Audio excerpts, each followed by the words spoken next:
दिया जाता है और प्रशस्ति दिया जाता है उस अफसर को कि ये तो बड़ा बहादुरी का काम कर रहा है। तो 10 ट्रक से पैसा कमा रहा है, 1 ट्रक का अवार्ड ले रहा है।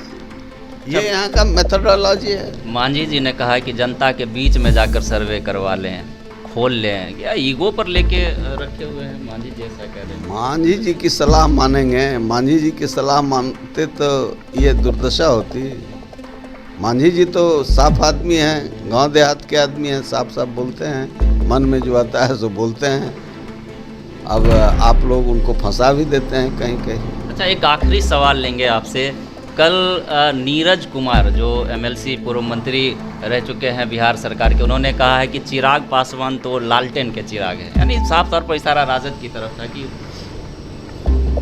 नीतीश कुमार नेता लालटेन के हैं। नीतीश कुमार लालू विरोधी वोट से जीत के गए थे, मुख्यमंत्री बन गए थे लालटेन के। नमस्कार, रिपब्लिकन न्यूज़ देख रहे हैं आप। मैं हूं तनुज मासूम। बिहार में पूर्ण शराबबंदी लेकिन मौतों का सिलसिला जारी। बिहार में पूर्ण शराबबंदी लेकिन शराब पीकर मरते हुए लोग। बिहार में पूर्ण शराबबंदी लेकिन मीडिया के हर ट्रायल में, बिहार के हर गली में बिकता हुआ शराब। हमारे साथ बात करने के लिए इन तमाम मुद्दों पर मौजूद हैं डॉक्टर अरुण कुमार, प्रखर वक्ता हैं और लोजपा रामविलास के नेता हैं। लोजपा ज्वाइन किया है सर आपने, बहुत बहुत बधाई। कितनी मजबूती मिलेगी आपको? देखिए, बिहार में एक विकल्प की ज़रूरत है।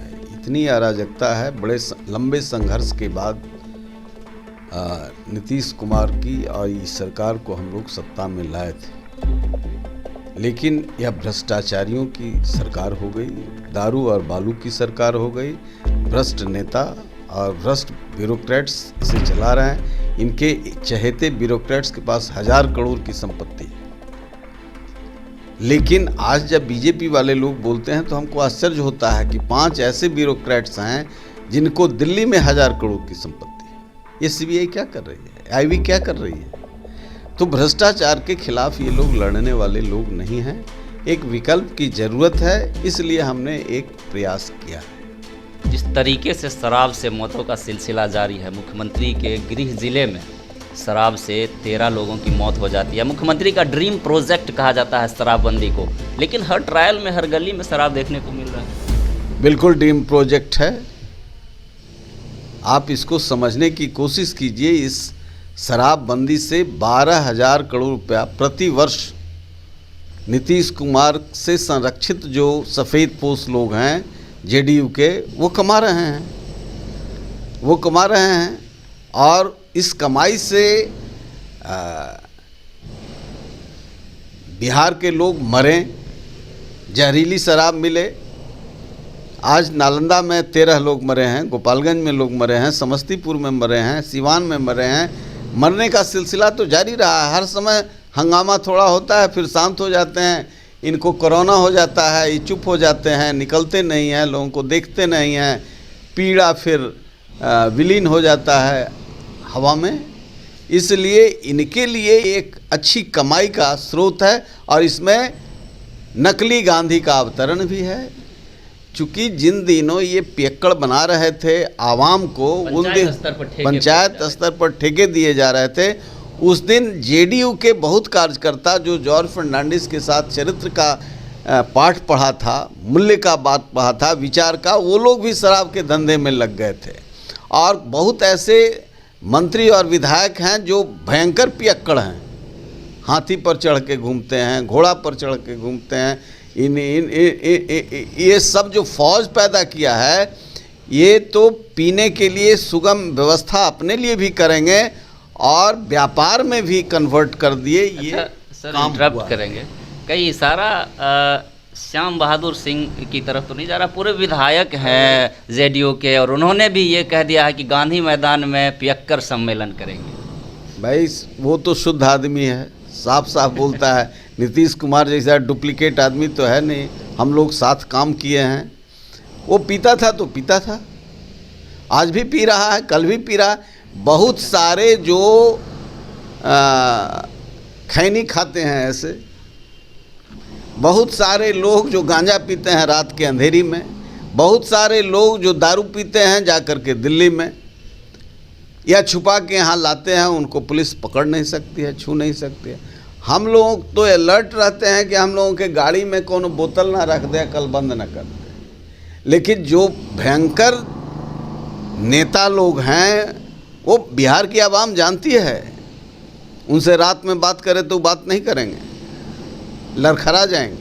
नीतीश कुमार भी बात उनसे रात में नहीं करते हैं। अच्छा सर, ऐसे पियक्कड़ों की जहाँ जमात हो, ऐसे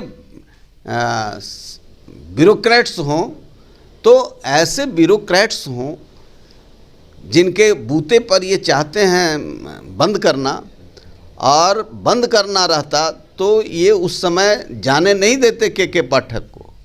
वो एक इंडेक्स के एक स्ट्रेटजी के तहत उनको बनाया गया था, और उन्होंने महसूस किया कि हमारे बूते की बाहर की चीज़ है, हम तो न्याय देंगे तो सबको पकड़ेंगे, लेकिन यहाँ तो पकड़ना है विरोधियों को, सत्ता पक्ष के लोगों को पकड़ना नहीं है। और दारू बेचवाना भी है। ट्रक का ट्रक जेडीयू के नेताओं के होटल में पकड़े गए हैं। वहाँ कई तरह के धंधे होते हैं, लेकिन पुलिस हाथ नहीं लगाती। अच्छा, सरकार तो कह रही है कि इन लोगों पर कार्रवाई की जा रही है, कई अफसरों पर भी कार्रवाई की गई, उनको जेल भी भेजा गया। तो ये वो कौन लोग हैं जो जेल जा रहे हैं? ये वो लोग हैं जो इस नेक्सस के हिस्सा नहीं है, इस नेक्सस के हिस्सा नहीं है। नहीं तो आपको क्या लगता है, हमारे के यहाँ बॉर्डर पर 10 ट्रक नेक्सस वाले से आ दिया जाता है, और प्रशस्ति दिया जाता है उस अफसर को कि ये तो बड़ा बहादुरी का काम कर रहा है। तो 10 ट्रक से पैसा कमा रहा है, 1 ट्रक का अवार्ड ले रहा है। ये यहाँ का मेथोडोलॉजी है। मांझी जी ने कहा है कि जनता के बीच में जाकर सर्वे करवा लें, खोल लें। क्या ईगो पर लेके रखे हुए हैं मांझी जी, ऐसा कह रहे हैं? मांझी जी की सलाह मानेंगे? मांझी जी की सलाह मानते तो ये दुर्दशा होती। मांझी जी तो साफ आदमी हैं, गांव देहात के आदमी हैं, साफ साफ बोलते हैं, मन में जो आता है सो बोलते हैं। अब आप लोग उनको फंसा भी देते हैं कहीं कहीं। अच्छा, एक आखिरी सवाल लेंगे आपसे। कल नीरज कुमार जो एमएलसी पूर्व मंत्री रह चुके हैं बिहार सरकार के, उन्होंने कहा है कि चिराग पासवान तो लालटेन के चिराग हैं, यानी साफ तौर पर इशारा राजद की तरफ था कि नीतीश कुमार नेता लालटेन के हैं। नीतीश कुमार लालू विरोधी वोट से जीत के गए थे, मुख्यमंत्री बन गए थे लालटेन के। तो वो लालटेन जरा दिखाइए ना उनको, वो तो क्या हैं सो हम जानते हैं। अब बेचारे संकट में हैं, तो वो तो कुछ बयानबाजी करके ही ना सरवाइव करेंगे। लेकिन लालटेन का जहाँ तक सवाल है, तो नीतीश कुमार लालटेन के हैं। लालू प्रसाद जी को खैनी बना के देते थे, मीडिया में छपा है, लोग देखते हैं। तो जो आदमी सबऑर्डिनेट आदमी और लालू जी की कृपा से फिर मुख्यमंत्री बन गए, जनता को गुमराह किया, धोखा दिया, इन जेल जाने की नौबत आई सृजन घोटाले में, तो जा कर के सरेंडर कर गए बीजेपी के आगे। अपने गुरुजी को दें बयान। हम तो कह रहे हैं, साफ साफ कह रहे हैं कि हमने पाप किया था जो नीतीश कुमार, हम प्रायश्चित करने के लिए जगह ढूंढ रहे हैं। अच्छा, एक और सवाल लेंगे हम सर कि इस शराबबंदी का करना क्या चाहिए, इसका इलाज क्या है? आज़ादी का 75 साल हुआ ना, 75 साल में शराबबंदी थी। इनके कालखंड में नहीं शराब बिक रहा था, कितने लोग मर रहे थे। अरे इसका विधान है कंट्रोल, इसके लिए एक्साइज डिपार्टमेंट था, फंक्शन कर रहा था। ये तो क्रांति लाने के लिहाज से कि लोगों को लगे कि हम क्रांति ला रहे हैं, अब पैसे की कमाई हो, ये सोची समझी चाल है, इससे कमाई हो रही है। करना चाहिए वही कि जो पूर्वज कर रहे थे, और बहुत अच्छा करना हो कि एकदम बंद कर देना हो, तो इसके लिए लोगों को मोटिवेट करना चाहिए। और ये शिक्षक कर सकता है, मुख्यमंत्री जी नहीं। अरे ऐसा समाज सुधार, जो समाज सुधार यात्रा में रहता है वो रात में दारू पीता है इनके साथ। तो ये थे हमारे साथ लोजपा रामविलास के प्रखर नेता डॉक्टर अरुण कुमार। इन्होंने तमाम सवालों के निखरता से जवाब दिए। फिलहाल के लिए इतना ही। बने रहे रिपब्लिकन न्यूज़ पर। रिपब्लिकन न्यूज़ से जुड़ने के लिए सब्सक्राइब बटन दबाकर चैनल को सब्सक्राइब करें। नोटिफिकेशन प्राप्त करने के लिए यहाँ बेल को दबाएं। वीडियो अच्छा लगे तो लाइक करें और दोस्तों के साथ शेयर करना ना भूलें।